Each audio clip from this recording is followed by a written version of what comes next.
Проснулись все, кому спалось, на небе что-то взорвалось. Я распахнул свое окно и глянул вверх. И тут мне сзади говорят: ты посмотри, опять бомбят. А я в ответ: да это ж просто фейерверк. Кому в ответ? Кто говорил? Ведь я один в квартире был. Жена у матери давно, наверное, спит. Я обернулся, что за бред? Передо мной стоял мой дед, который в 45-м был убит. Шинель пилотка ВПШ, а я стоял, едва дыша, и головой своей мотал, чтоб сон прогнать.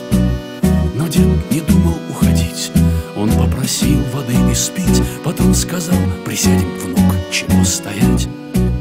Напротив деда я сидел и словно в зеркало глядел, и дым махорки незнакомый мне вдыхал. А он курил и говорил про то, где воевал, где был, и как на ударе в него снаряд попал. Тут его взгляд задумчив стал, и дед надолго замолчал, потом вздохнул и произнес: скажи мне, внук, ты отчего же так живешь, как будто свой башмак жуешь, как будто жизнь для тебя сплошной недуг?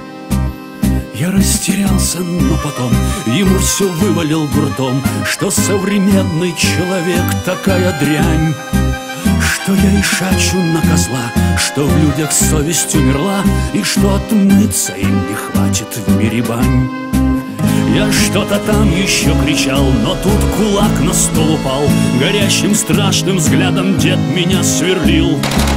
Тебе б со стороны взглянуть, мой внук, на жизни твоей суть, и ты тогда б совсем не так заговорил. Ты был талантлив, всех любил, но все в деньгах похоронил, искал разгадку смысла жизни, а теперь ты ищешь баб на стороне, забыл о сыне и жене, и между миром и тобой стальная дверь.